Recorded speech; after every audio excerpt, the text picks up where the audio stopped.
मैं आप लोगों के साथ में अपने YouTube चैनल से मल्टीपल प्रोजेक्ट शेयर करता हूं, जिसमें मैं बोलता हूं कि ये एक डिफ्लेशनरी प्रोजेक्ट है, ये एक डिफ्लेशनरी टोकन है, ये एक डिफ्लेशनरी कॉइन है। और मैं आप लोगों को ये भी बताता हूं कि ये एक डीफाई प्रोजेक्ट है, डिसेंट्रलाइज्ड फाइनेंस प्रोजेक्ट है, डेफी फीचर्स वाला प्रोजेक्ट है। तो डीफाई क्या है, डिसेंट्रलाइज्ड फाइनेंस क्या है, इस पे तो मैं ऑलरेडी एक वीडियो बना चुका हूं और ये वीडियो आप लोगों को यकीनी तौर पे बहुत हेल्प आउट करने वाली है। बहुत से ऐसे प्रोजेक्ट्स के जिन पे मैं वीडियो बनाने से पहले ही अपने टेलीग्राम चैनल पे अपडेट करता हूं कि कौन सा पंप हो सकता है, कौन सा डंप हो सकता है, फ्री एयर ड्रॉप्स क्या हैं, ट्रेडिंग सिग्नल्स क्या हैं, क्रिप्टोकरेंसी की न्यूज़ क्या है। उसके लिए आप मेरा टेलीग्राम चैनल ज्वाइन कर सकते हैं। वीडियो की डिस्क्रिप्शन से आपको लिंक मिलेगा या फिर आप सर्च ऑप्शन में आकर C*512 टाइप करेंगे तो तब भी आप मेरे चैनल पे आ जाएंगे। और आज की इस वीडियो में हम बात करेंगे कि ये इन्फ्लेशनरी क्रिप्टोकरेंसीज क्या होती हैं, ये डिफ्लेशनरी क्रिप्टोकरेंसीज क्या होती हैं।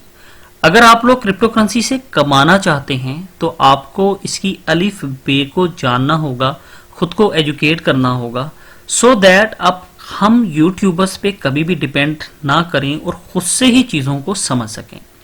जैसा कि आप लोगों में से ऑलरेडी लोग इस चीज़ को समझते हैं कि इन्फ्लेशन का मतलब होता है कि जो पैसा आप लोगों के पास में कांस्टेंट पड़ा है, वक्त के साथ साथ उसकी जो वैल्यू है वो कम होती जाएगी।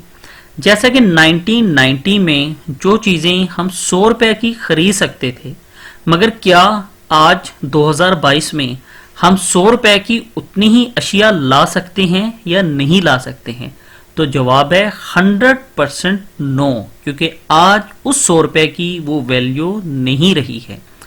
इस चीज को आप महंगाई भी बोल सकते हैं या फिर आप ये भी कह सकते हैं कि हमारा परचेजिंग पावर कम हो चुका है, हमारे पैसे का जो वैल्यू है वो कम हो चुका है। यहीं पे जो डिफ्लेशन है वो उसके बिल्कुल ऑपोजिट है। यहीं पे आप लोगों के मुल्क की ही एक करेंसी है, वो भी कांस्टेंट पड़ी हुई है, मगर क्या होता है कि वक्त के साथ साथ उसकी वैल्यू में, उसकी पावर में इजाफा होता रहता है। जैसा कि आप लोगों के पास में बिटकॉइन, जो कि एक डिफ्लेशनरी क्रिप्टोकरेंसी है, ये डिफ्लेशनरी कैसे है? 2017 में इसका इंडियन रुपीस में प्राइस था 7 से 9 लाख रुपए, मगर आज 2022 में 35 लाख से 40 लाख रुपए तक इसका वैल्यू है।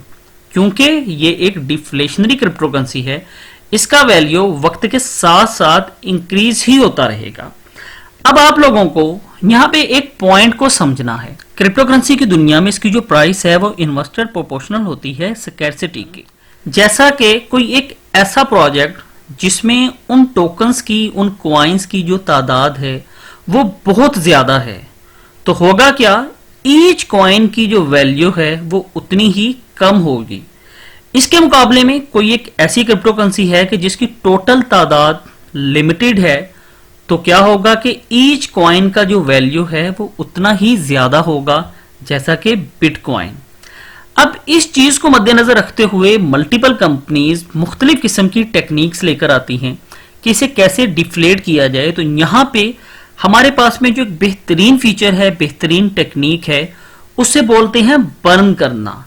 मतलब कि आपके पास में एक क्रिप्टोकरेंसी की जो तादाद है वो बहुत ज्यादा है, आप उसमें से कुछ टोकन्स एक ऐसे एड्रेस पे भेज देते हैं जो कि कभी वापस ही नहीं आ सकते हैं। एक ऐसा एड्रेस जो कि ब्लॉकचेन पे बनाया गया है, जो कि किसी के कंट्रोल में नहीं है, आप वहां से कुछ भी वापस नहीं ले सकते हैं। उससे क्या होगा, आपकी क्रिप्टोकरेंसी की जो तादाद है वो कम हो जाएगी और ईच कॉइन, ईच टोकन का जो वैल्यू है वो इंक्रीज हो जाएगा। कोई भी नया प्रोजेक्ट हो, कोई भी पुराना प्रोजेक्ट हो, मैं आप लोगों के साथ में जो नए प्रोजेक्ट लेकर आता हूं और बोलता हूं कि भाई इसका एक बर्निंग इवेंट है, एक बड़ा बर्निंग इवेंट है, ये इतने टोकन्स को बर्न करने वाले हैं, तो वो टोकन्स इस एड्रेस पे सेंड किए जाते हैं, यहां से कभी भी वापस नहीं आ सकते हैं। यहाँ पे आप लोगों के पास में जो एक सबसे बड़ा एग्जाम्पल है वो है वजीर एक्स का, कि जब नवंबर 2021 में इनका 6th quarterly token burning event था और उसमें $10 मिलियन वर्थ के टोकन्स को बर्न किया गया। इसी तरीकाकार से वो तमाम प्रोजेक्ट्स जो कि डिफ्लेशनरी होते हैं वो ऐसे ही अपने टोकन्स को बर्न करते रहते हैं। अब यहाँ पे एक चीज आप लोगों ने बहुत ध्यान से समझनी, कुछ ऐसे प्रोजेक्ट्स होते हैं, कुछ ऐसे कॉइन्स होते हैं कि जिनका अपर लिमिट डिसाइडेड होता है और कुछ ऐसे होते हैं जिनका कोई अपर लिमिट डिसाइडेड नहीं होता है। जैसा कि बिटकॉइन का अपर लिमिट 21 मिलियन डिसाइडेड है। इथेरियम की बात करते हैं तो there is no upper limit and this is the reason कि ये इसकी इन्फ्लेशन को कम करने के लिए गैस फी को बंद करते रहते हैं और 1.3 मिलियन इथेरियम जो कि लगभग 4.85 बिलियन डॉलर्स वर्थ के बनते थे 2021 में बंद किए गए थे। इसी तरीक़ाकार से मैं जो भी आप लोगों के लिए एक नया प्रोजेक्ट लेकर आता हूँ उसमें बोलता हूँ कि यार ये एक डिफ्लेशनरी प्रोजेक्ट है, तो इसका मतलब है कि ये बर्न होने वाला है, हर ट्रांजैक्शन पे बर्न होने वाला है। आप रिसीव करेंगे तब भी बर्न होगा, आप सेंड करेंगे उन टोकन्स को तब भी बर्न होंगे, और उनका जो बर्निंग इवेंट है वो अलग से चलता रहता है। जो वो खुद से बर्न कर रहे होते हैं वो बिल्कुल एक अलग सिस्टम होता है। अब यहाँ पे हमें एक सूझ मिलती है कि वो तमाम प्रोजेक्ट्स जो कि डिफ्लेशनरी हैं मगर अच्छा प्रोजेक्ट होना चाहिए, मुकम्मल रिसर्च के साथ होना चाहिए, वो हमें ये बताते हैं कि आप उन्हें होल्ड कीजिए क्योंकि फ्यूचर में उसका प्राइस इंक्रीज कर सकता है।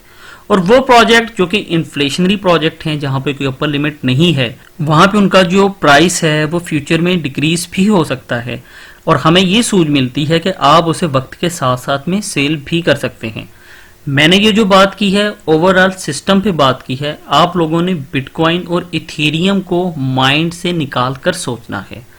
अगर आप लोगों को ये वीडियो पसंद आई है, आप समझते हैं कि इस पे जो मेहनत हुई है आप लोगों को उससे 1% भी फायदा हुआ है, तो सिर्फ अपनी राय का इजहार कीजिए, वीडियो को लाइक कीजिए और एक कमेंट कीजिए। अगर आप कहते हो नहीं इन तमाम चीज़ों को तो मुझे पहले से पता है, ये फजूल वीडियो है, काइंडली तब भी हमें अपनी राय का इजहार लाजमी कीजिए सो दैट हम आप लोगों के लिए इससे भी बेहतर चीज़ें लेकर आ सकें।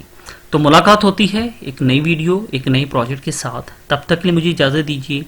अपना ख्याल रखिए, हंसते रहिए, हंसाते रहिए, खुशियाँ मनाते रहिए। बहुत शुक्रिया। अल्लाह हाफिज़।